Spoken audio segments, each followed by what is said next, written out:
Hi guys, it's Chris with City Girl Homestead. Another canning video. Hopefully I cut up enough. If not, then I'll have to do some more. Whatever. If I have too many, then I'll have to do something with the leftovers.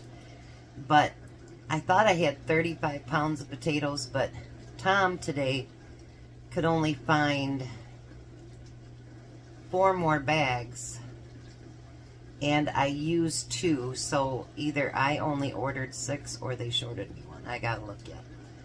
So today is something I've canned before. I don't know if I did it on video or not, but I'm gonna do it differently so they turn out better. And I don't have any real long potatoes, so we'll see how good it turns out. So I'm doing this on Sunday. It'll be posted on Monday. Clark is actually over here. They're working on the steps, so that's a good thing.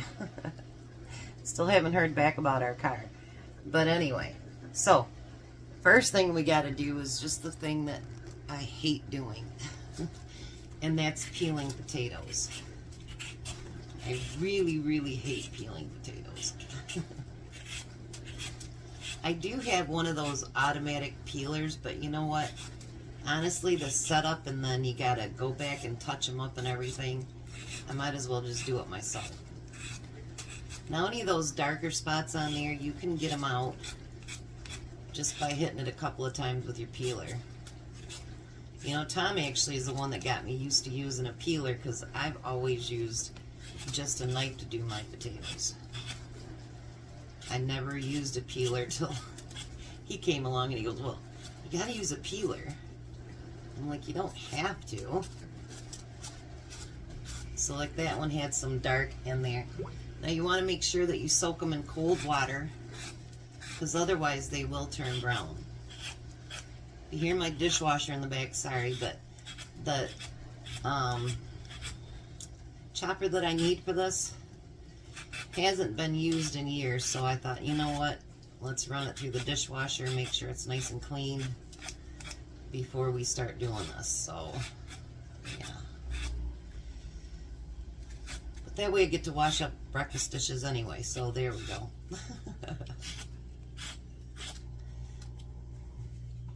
So I'm going to do 7 quarts of these today, and hopefully I cut up enough and don't have to keep adding. But this way, soaking them too also starts releasing that starch, because that was the mistake from last time. I did not get enough starch off, and yeah, that wasn't good. I did find another recipe today I might try, and we'll see how that works. I don't know if I've decided to do that yet or not, but it looks like it might be good. So I'm going to get all these potatoes done and get them soaking, and then hopefully the dishwasher will be done by then and we can get started. Alright, so now my chopper is clean, but it still has, like, I don't know, water stains or something, because I didn't used to have a dishwasher, and well, sitting there for about 4 years didn't help either. So Tom's car's over at the neighbor's being worked on. They've got almost 2 steps done. It's coming along. So got a couple things to do next year. Finish the siding this year and the trees, and we're done for the year. Ran out of money. So we're gonna chop these to be French fries, because honestly, I really, really did like them. I would have liked them a lot better had I gotten all the starch off. So this is about the size of fries that it's gonna cook, and they're gonna be short for my quart jar, but we're gonna make it work. Now when you get these in there, make sure that you put your fries right back in the water and let them soak in there. And when I did them in the oil, they were a lot better than I did them when they were fried, or get baked. So I definitely suggest if you're going to do French fries that you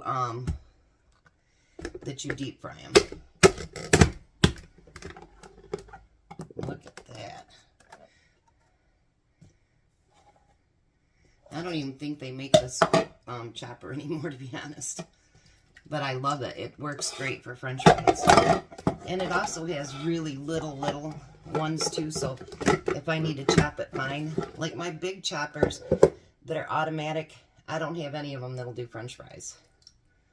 So you're just gonna be stuck doing it like this. Or cutting them yourself. You could do that yourself too. Look at that. Doesn't that look beautiful? Alright, so let me get these all chopped up. And I'm going to start rinsing. Make sure, like I've got my colander in the sink, I'm going to rinse and rinse and rinse and rinse. Because I don't want all that ugly, ugly stuff in the bottom of my jars. I want them to be pretty. And if you don't get enough of that out of there, it actually makes your potatoes softer. And we want nice, firm French fries. Hopefully I got enough cut up here. If not, believe me, I got more. And I still have potatoes that I had bought for everyday use too. So, yeah. So anyway, let me get these done. Let me show you something real quick before I do that. But just before, like if you look at how dirty that water looks. And these were washed. There, that is your starch that you want to get out of there. So I'm going to continue cutting these up, rinsing them, and then we're going to make some fries. Alright, so I have them all chopped up now. Hopefully I got enough for 7 jars. If not, I'll have to chop up some more. So, I'm going to try to put them in nicely, but honestly, because they're shorter, I've watched other people do them, and they're doing them the same way. They just throw them in there because basically, you'd almost need a baking potato to be able to do it, you know, so that you can get enough in there. Because I thought about doing them in pints, but pints are just not enough when, you know, Tom is taking lunch the next day at work. So pints just aren't enough. And I rinsed and rinsed these, and then I soaked them for a few minutes while I was getting my lids and everything around. So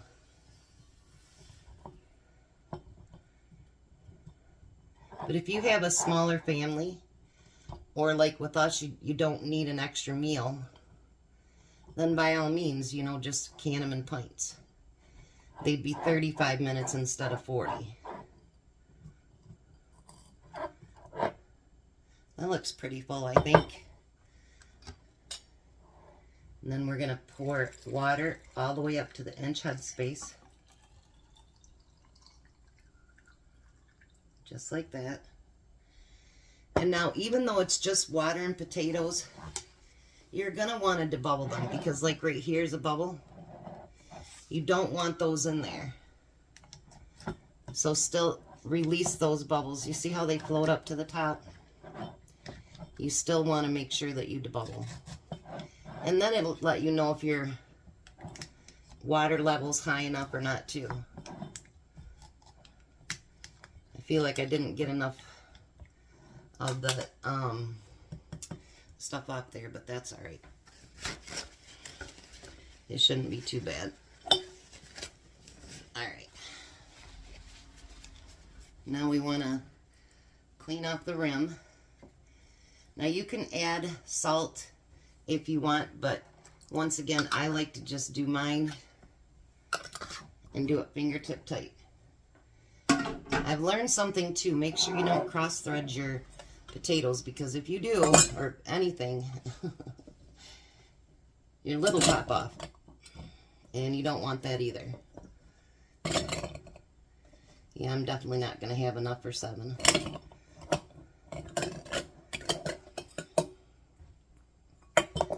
So I definitely will be making more.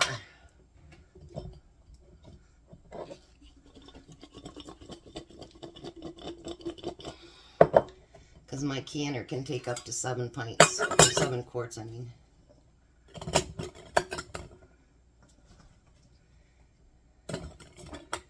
I thought I had enough peeled. That's what you get for thinking, right? And you can shake that jar so those will fall down in there.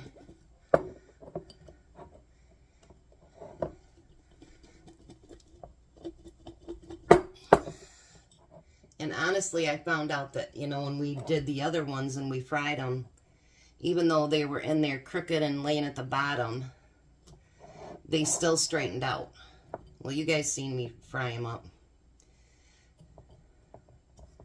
They fried up really, really nice, actually.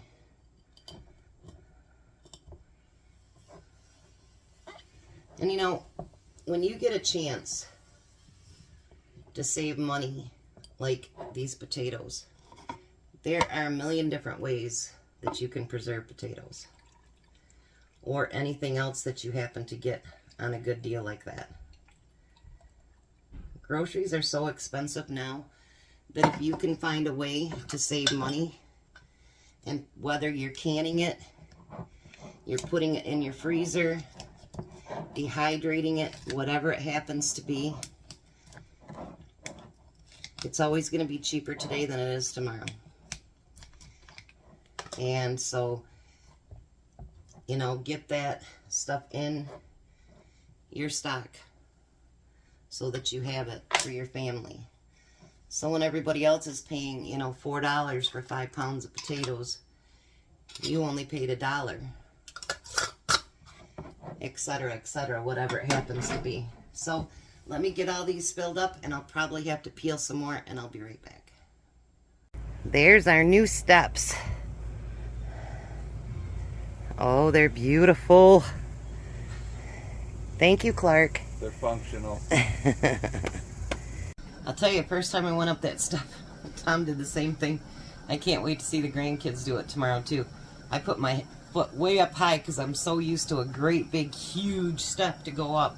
And it isn't like that now. So that's great. I can't wait to see the grandkids with it tomorrow. So now it's got the steady stream of steam. I want to set my timer for 10 minutes. Make sure you always and always and always don't skip this step. I'm going to go put my hair up in a ponytail or something because this kitchen is hot. See the red cheeks?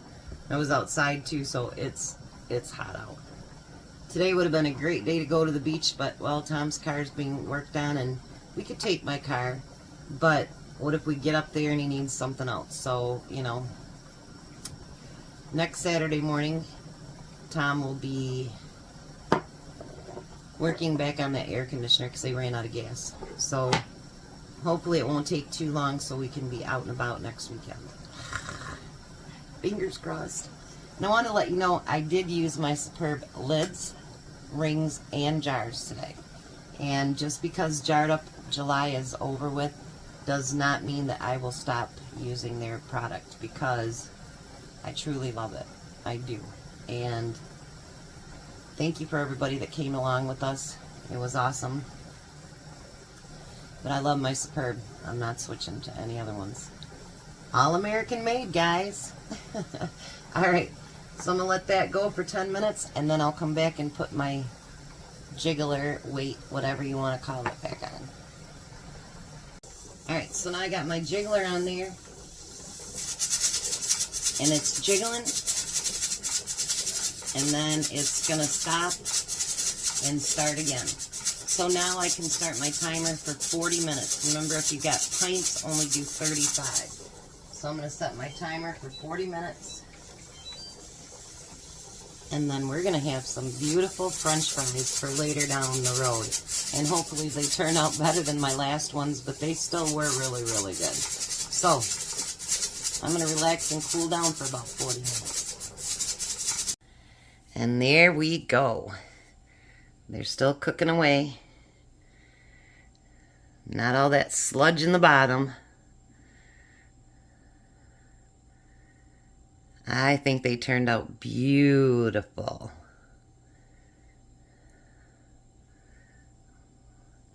There's a little bit of starch down there on the very bottom. Hopefully not too much. So now we have 7 beautiful quarts of French fries. And I'll leave the link to Superb in the comments below, or down below. Anyways, thanks for coming along with me on something else to use our potatoes up on. You guys have a blessed day. Be a blessing. Have a good one.